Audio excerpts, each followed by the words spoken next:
En voulant faire une vidéo sur la religion japonaise, j'ai pu remarquer qu'en fait c'était certainement l'un des sujets les plus exploités dans le monde des animés, grâce au shintoïsme qui est l'une des religions japonaises les plus pratiquées dans le pays soleil levant. Aujourd'hui on va parler de cette religion et de la place qu'elle entretient dans les animés. Avant ça je vais commencer par la base et expliquer le shintoïsme, juste en vous racontant comment elle a été créée, mais aussi en parlant de la mythologie japonaise où vous allez reconnaître beaucoup de personnages de manga. Tout d'abord, le shintoïsme c'est une religion polythéiste, ce qui veut dire que vous vénérez plusieurs dieux à la fois. D'ailleurs, Shinto veut dire la voix des dieux. Il faut savoir aussi que c'est un ensemble de croyances qui est la plus vieille du Japon, car le shintoïsme est né lors de la période Jomon de -1000 à -400 avant Jésus-Christ. De base, la religion japonaise est un culte d'animisme, ce qui veut dire que toute âme et force vitale est vénérée, comme quand Goku veut faire un Genki Dama. Avec le temps, le peuple japonais s'est personnifié, ils ont commencé à donner une image aux âmes qu'ils prient. Grâce à ça, ils se détachent de l'animisme. Comme dans Noragami, les dieux s'appellent kami, ils sont nombreux car ils peuvent habiter n'importe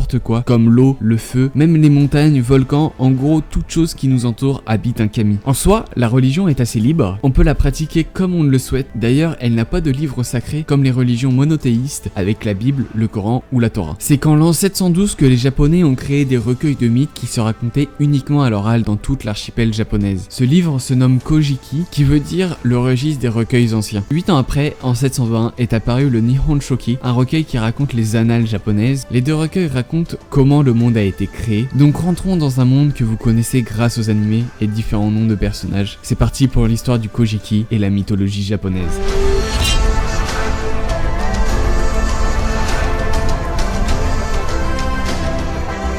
Au début, ciels et terre ne faisaient qu'un. C'est alors que le premier dieu Shinto est né de la création de l'univers. Il se nomma Ameno Minakanushi Mikoto, qui se fera rejoindre par Takaminusubi et Kaminusubi, ses deux frères, qui créa la classe de dieu Itorigami. C'est après 4 générations de kami que vient le jour des Kami-yo-nanayo. Ce sont 7 générations divines composées de 2 divinités, d'un homme et d'une femme. Je parlais des 2 kami les plus importants, Izanagi et Izanami, donc plongeons-nous dans cette histoire.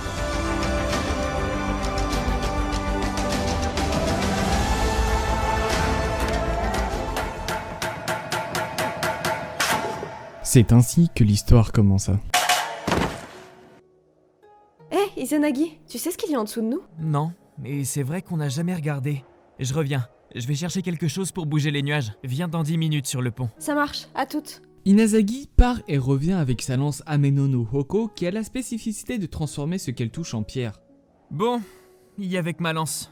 Tant pis, essaie de voir ce qu'il y a quand même en dessous des nuages. Inazagi remua sa lance pour voir ce qu'il y avait derrière et découvrit enfin quelque chose. De l'eau! Mais y a que de l'eau! Ah, c'est bizarre qu'il n'y ait rien. Il n'a pas fait attention, mais sa lance toucha la mer et en la retirant, une goutte était tombée de sa lance et forma la première l'île Donokolo. Waouh! Waouh! Ça te dit d'aller visiter l'île? T'es sûr qu'on a le droit? Je sais pas, mais vas-y, j'ai trop envie. Allez, si tu veux. Les deux descendent dans l'île et commencent un rituel de mariage. Un marcha vers la gauche et l'autre vers la droite pour découvrir l'île Donokolo. Après plusieurs jours d'expédition, ils se retrouvèrent et savoient certaines choses. Oh, Izanagi, je t'aime!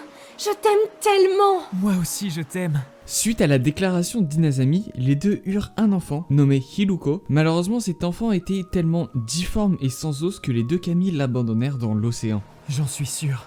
C'est parce que tu m'as dit en premier que tu m'aimais. C'est l'homme qui doit déclarer sa flamme et pas le contraire. Mais moi, j'en sais rien. J'ai juste voulu te montrer mon amour envers toi. Je sais bien.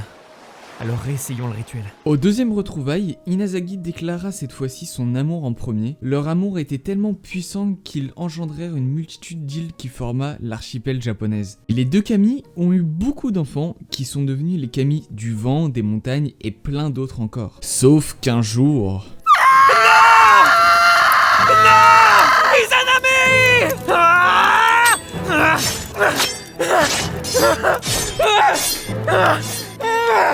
Izanagi était pris dans une colère noire, il sortit son épée et découpa son fils Kagutsushi, le dieu du feu, en 8 morceaux, qui créa 8 volcans. Suite au décès d'Inazami, son corps descendit dans le Yomi, le royaume des morts. Inazagi décida d'aller voir sa femme dans le Yomi et essayer de la faire revenir dans le monde des vivants, mais celle-ci ne pouvait pas accepter. Mais pourquoi tu ne veux pas? Ce n'est pas parce que je ne veux pas, c'est parce que je ne peux pas. Écoute, j'ai mangé la nourriture du Yomi, mon corps est devenu instable. Reste ici, je reviens. Ne viens surtout pas me chercher.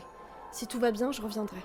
Y a pas de problème, mais dans combien de temps à peu près? Je ne sais pas, mais reste ici. Inazami partit, et pendant tout ce temps, Inazagi attend, encore et encore. C'est que un jour plus tard qu'il décida d'aller chercher sa femme, et malheureusement, il s'approcha d'une pièce.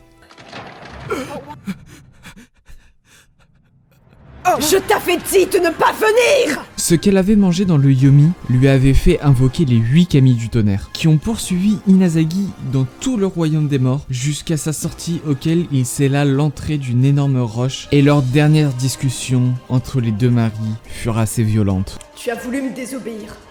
Dans ce cas-là, je tuerai 1000 hommes par jour! Dans ce cas-là, je sauverai 1500 hommes par jour. Suite à ça, Inazagi alla se purifier dans la mer. En lavant son œil gauche, il a fait naître la déesse du soleil, Amaterasu. En lavant son œil droit, il créa le kami de la lune, Tsukuyomi. Et pour finir, en lavant son nez, il créa le dieu des tempêtes, Susanoo.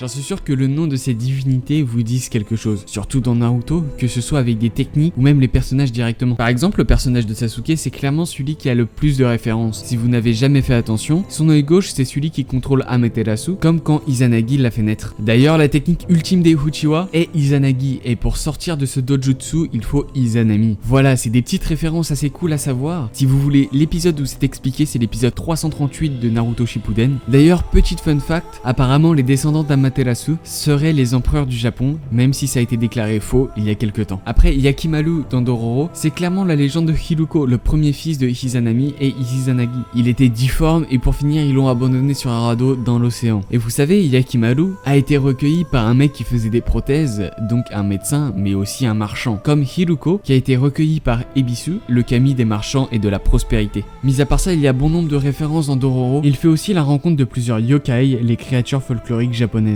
D'ailleurs, dans Noragami, on a 3 épisodes où l'on voit Yato dans le Yomi, en compagnie de Ebisu et d'Izanami. D'ailleurs, celle-ci est vendue comme invincible. Après, dans la mythologie japonaise, il y a beaucoup de créatures comme les kitsune que l'on peut retrouver dans Naruto ou même dans des animés où les humains ont des oreilles de renard, comme dans Tate no Yusha. Le personnage de Naruto est clairement inspiré de la légende du kitsune, car au début, les kitsune naissent qu'avec une seule queue. C'est après un siècle de vie qu'ils commencent à développer de nouvelles queues. Plus ils en ont, plus ils sont puissants et acquisent de la sagesse. En sachant le nombre maximal de queues est de 9, dès qu'ils obtenaient leur 9ème queue, leur pelage devenait doré en se faisant appeler Kyuubi no Kitsune. La goutte qui fait déborder le vase, ils sont représentés avec des boules d'énergie à côté d'eux. Comme j'ai pu le dire tout à l'heure, les kitsune pouvaient se transformer en humains, qui a créé ce genre de personnage, un mix entre humain et renard. Ensuite, il y a un personnage que vous connaissez tous et qui est dans cette mythologie, c'est bien sûr Enma qui est dans Dragon Ball Z. C'est celui qui décide où vont les âmes dans le royaume des morts. Que ce soit dans Dragon Ball Z ou dans la mythologie, il fait exactement la même chose. Ensuite, la légende du Shinigami, les dieux de la mort. Enfin, ce terme de dieu de la mort est un peu gros car en fait le Shinigami, pour nous Européens, c'est la vision de la faucheuse, car tout simplement il ne peut pas y avoir un Shinigami au-dessus d'Izanami, car celle-ci est devenue la déesse de la mort, celle qui règne sur le Yomi. Après les Oni, ou traduits en français par démons ou diables, qui sont souvent représentés en rouge avec des grandes massues, à l'origine c'était des kami du désastre et des maladies, mais faut savoir que l'Oni, je l'explique juste car dans plusieurs animés en VOSTFR on entend ce fameux nom Oni. D'ailleurs dans le voyage de Chihiro, si vous n'avez pas compris, elle entre dans un territoire d'un Oni. Et ce démon fait en sorte de frapper Chihiro d'une malédiction qui fait en sorte qu'elle restera bloquée dans ce monde pour toujours. Celui-ci c'est certainement le masque que l'on connaît tous, mais qu'on ne connaît pas du tout sa signification, le Tengu. Alors eux de base ce sont des kami perturbateurs, mais au fur et à mesure leurs images se sont adoucies et sont considérés comme des dieux protecteurs, mais restent quand même de dangereux kami des montagnes et des forêts. Et ça on peut le voir dans Kimetsu no Yaiba avec Urokodaki qui prend Tanjiro et Nezuko sous son aile, et bien sûr tout ça dans une montagne. En fait ce que je veux dire c'est dingue que des objets, des noms, des esprits qui apparaissent dans les mangas peuvent en dire long sur une œuvre ou un personnage juste avec des petits détails, que ça soit un masque, un nom, une couleur de cheveux. Par exemple, de base je voulais juste faire une vidéo sur la religion japonaise et en lisant plusieurs textes, articles, etc.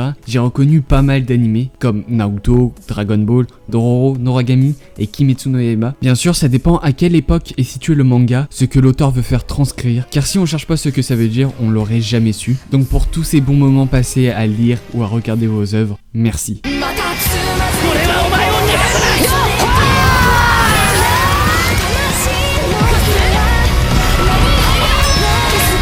Voilà, c'est une fin de vidéo, mais avant ça je voulais quand même remercier infiniment Rémi et Akiran qui ont fait les voix d'Inazami et d'Inazagi. Tous leurs réseaux sont dans la description et les commentaires, que ça soit leur YouTube, leur Twitter, Facebook, site internet, il y aura tout. Et comme d'habitude, n'hésitez pas à liker, commenter, mais surtout partager, parce que cette vidéo j'ai mis tellement de temps à la faire. J'ai tellement voulu que la vidéo soit qualitative que j'ai mis presque 2 mois à la faire. Sur ce, je vous dis à la prochaine, Jannamina.